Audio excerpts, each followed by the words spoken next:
AP రాజకీయం రుషికొండ చుట్టూ తిరుగుతోంది. భీమిలి ఎమ్మెల్యే మాజీ మంత్రి గంటా శ్రీనివాసరావు కదిపిన తుట్టెతో విపక్ష వైసీపీ ఉలిక్కిపడుతోంది.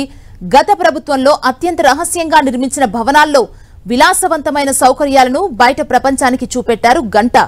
3 ఏళ్లలో ప్రైవేటు వ్యక్తులొక్కరు కూడా చూడకుండా కట్టుదిట్టం చేసింది అప్పటి ప్రభుత్వం. ఇప్పుడు అధికారం చేతులు మారటంతో గత ప్రభుత్వంలో నిధుల దుర్వినియోగం చేశారని, పర్యాటక భవనాల పేరుతో ముఖ్యమంత్రి క్యాంపు కార్యాలయాన్ని నిర్మించారని దుయ్యబట్టింది టీడీపీ. అక్కడితో ఆగకుండా రుషికొండలో అక్రమాలపై విచారణ చేయాలని డిమాండ్ చేస్తూ రోజుకో టీడీపీ నేత మీడియా ముందుకొస్తుండటంతో ఎదురుదాడి ఎంచుకుంది వైసీపీ. రుషికొండ భవనాలపై సోషల్ మీడియా వేదికగా స్పందించారు పర్యాటక శాఖ మాజీ మంత్రి ఆర్కే రోజా. పర్యాటక శాఖ స్థలంలో పర్యాటక భవనాలను నిర్మించడం తప్ప అని ప్రశ్నించారు రోజా. విశాఖ నగరాన్ని విశ్వనగరంగా అభివృద్ధి చేయాలని, అంతర్జాతీయ ప్రమాణాలతో భవనం నిర్మించడం తప్పు ఎలా అవుతుందన్నారు.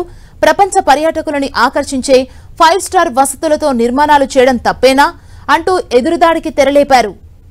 వెన్ను చూపేది లేదు, వెనుకడుగు వేసేది లేదంటూ రోజా ట్వీట్ చేయడం ద్వారా రుషికొండ విషయంలో తాడో పేడో తేల్చుకోవాలని వైసీపీ నిర్ణయించినట్లు భావిస్తున్నారు. ఇదే విషయంలో గతంలో మాట్లాడిన మాజీ మంత్రి అమర్నాథ్ సైతం తగ్గేదేలే అన్నట్లు అధికార పార్టీకి కౌంటర్ ఇచ్చారు. రుషికొండలో ఎలాంటి ఉల్లంఘన జరగలేదంటూనే ఉత్తరాంధ్రలో తమ ప్రభుత్వం చేపట్టిన అభివృద్ధిని అంతా ఎమ్మెల్యేలకు చూపించాలని సవాల్ విసిరారు.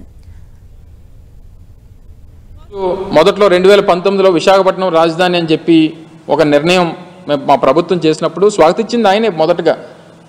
మరి వారికి గుర్తుందో లేదో నాకు తెలియదు, కానీ నాకైతే బాగా గుర్తుంది. ఇదే గంటా శ్రీనివాసరావు గారు పాపం ఆ రోజు స్వాగతించారు. విశాఖపట్నం రాజధానిని చేయడం అనేటువంటిది మంచి నిర్ణయం, మంచి ఆలోచన ప్రభుత్వం చేసిందని చెప్పి స్వాగతించారు. సరే, ఇప్పుడు ఏదేమైనప్పుడా నిర్ణయాలు ఆయన ఆలోచనలు మారినా ఏది మారినా ఇది ప్రభుత్వంలో ఉండగా అధికార పార్టీలో ఉన్నారు, వారు అధికారంలో ఉన్నారు. ఈ రకమైనటువంటి దుష్ప్రచారం అనేటువంటిది సమంజసం కాదు. ఇప్పటికన్నా అది ప్రభుత్వ భవనాలు అనేటువంటిది వారన్నా గ్రహించాలి. ప్రజలకు ఎలాగ తెలుసు, అదేదో జగన్మోహన్ రెడ్డి గారు సొంత ఇల్లు కట్టుకున్నట్టుగా దాన్ని చిత్రీకరించేటువంటి ప్రయత్నం మొదటి నుంచి రుషికొండని ఆక్రమించుకున్నారు అనేటువంటి దుష్ప్రచారం చేసిన ఆక్రమణలు జరిగింది. దాని ఎదురుగా ఉన్నటువంటి గీతం కాలేజీలో జరిగినాయి. దాదాపు 23 ఎకరాలు ప్రభుత్వ భూములు ఆక్రమించుకున్న ఆయన దాన్ని బయటపెట్టేటువంటి కార్యక్రమం చేస్తాం. అందులో 13 ఎకరాల్లో అయితే ఏకంగా నిర్మాణాలు చేస్తారు గవర్నమెంట్ ల్యాండ్స్లో. సో వాటిని చూపిస్తే ఇంకా బాగుండేది. అయితే టీడీపీ మాత్రం ముందుంది ముసళ్ల పండగ అన్నట్లు వైసీపీని ఇరుకున పెట్టేందుకు ప్రయత్నిస్తుంది. ఈ అంశంపై వరుసగా స్పందిస్తున్న టీడీపీ నేతలు రుషికొండ అక్రమాలపై విచారణకు డిమాండ్ చేస్తున్నారు. విజయవాడ సెంట్రల్ ఎమ్మెల్యే బోండా ఉమా స్పందిస్తూ గత ప్రభుత్వ అక్రమాలు, అవినీతి వ్యవహారాలపై చర్యలుంటాయని స్పష్టం చేశారు. రిషికొండ ప్యాలెస్ 500 కోట్ల రూపాయలు ఎవడు సొమ్మండిది?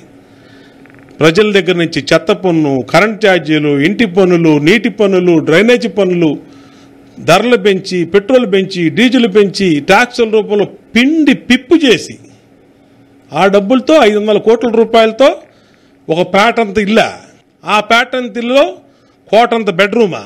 నీ బాత్రూమే 4 పేదవాళ్ల 4 సెంట్లు భూమి వచ్చే పరిస్థితి అంటే నీ బాత్రూమ్ అంత పెద్దదా? 4 సెంట్లు భూమి నీ బాత్రూమ్, నీ సైజు అంటే ఏంటి ఇదంతా? ఎవరి సొమ్ము? ఎన్నిట్ల మీద రేపు ఎంక్వైరీలు ఉంటాయి, గుర్తుపెట్టుకోండి. ఇదే విషయంపై విజయవాడ ఎంపీ కేశినేని చిన్ని కూడా ఘాటుగా స్పందించారు. రుషికొండలో బయట పెట్టాల్సినవి ఇంకా చాలానే ఉన్నాయంటూ ఈ ఎపిసోడ్ ఇప్పుడప్పుడే ముగిసిపోదనే విషయాన్ని తేల్చి చెప్పారు. అసలు ఇవాళ అన్నా క్యాంటీన్లు రద్దు చేసావు. ఆ అన్నా క్యాంటీన్లు 1 సంవత్సరానికి సరిపడా నిధులు ఇవాళ ఆ రుషికొండ ప్యాలెస్ కట్టావు. ఈ రుషికొండ ప్యాలెస్ కనుక ఇంకా చాలా దాగున్నాయి, మేము ఇంకా బయటికి వీడియోలు రిలీజ్ చేయాలని మా యువ నాయకుడు నారా లోకేష్ గారు కూడా స్పందించారు. అంటే ఇంకా లోపల ఇంకా ఎంత ఉందో.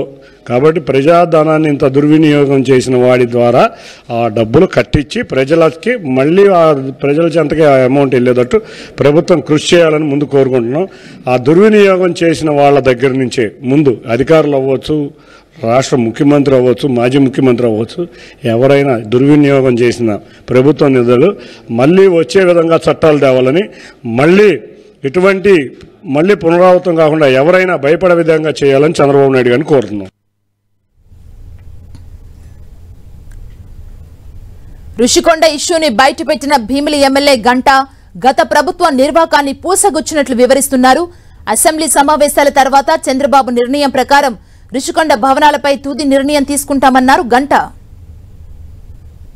పచ్చటి రుషికొండని టూరిజం దీని కింద ఇక్కడ రిసార్ట్స్ కట్టి ఉంచితే బ్రహ్మాండమైన లాభాల్లో నడుస్తున్న ఆ టూరిజం రిసార్ట్ ను కూడా డిస్మాంటిల్ చేసి ఇక్కడ అత్యంత రహస్యంగా గోప్యంగా ఈ విలాసవంతమైన రాజమహల్ ని నిర్మాణం చేయడం జరిగింది. దాదాపు 500 కోట్ల రూపాయలు ప్రజాధనం వ్యయం చేసి ఒక్కొక్క హాల్ కానీ లేకపోతే కింద మార్బుల్స్ కానీ లేకపోతే శానిటరీ ఫిట్టింగ్స్ కానీ ఫర్నిచర్ కానీ ఇవన్నీ కూడా పూర్వకాలంలో మనం సద్దాం హుస్సేన్ అలాగే మనం బెంగళూరులో బళ్ళారి గాలి జనార్దన్ రెడ్డి గారు ఇటువంటి కొన్ని మనం టీవీల్లో పేపర్లో వీడియోల్లో చూసేవాళ్ళం.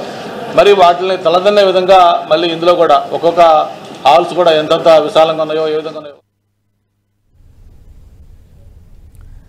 ఇలా అధికార విపక్షాల మధ్య తొలి యుద్ధానికి తెరలేపాయి రుషికొండ పర్యాటక భవనాలు.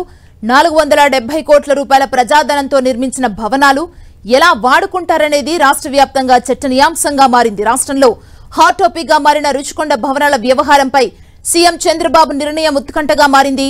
విపక్షంలో ఉన్నప్పుడు సీఎం చంద్రబాబుతో పాటు డిప్యూటీ సీఎం పవన్ కళ్యాణ్ రుషికొండను సందర్శించేందుకు విఫలయత్నం చేశారు. ఇప్పుడు అధికారంలోకి రావడం రిసార్ట్స్ 5 స్టార్ హోటల్స్ పేరుతో నిర్మించిన భవనాల్లో ఆ ఏర్పాట్లేవీ కనిపించకపోవడంతో ప్రభుత్వం ఎలాంటి చర్యలు తీసుకుంటుందనేది ఆసక్తి రేపుతోంది.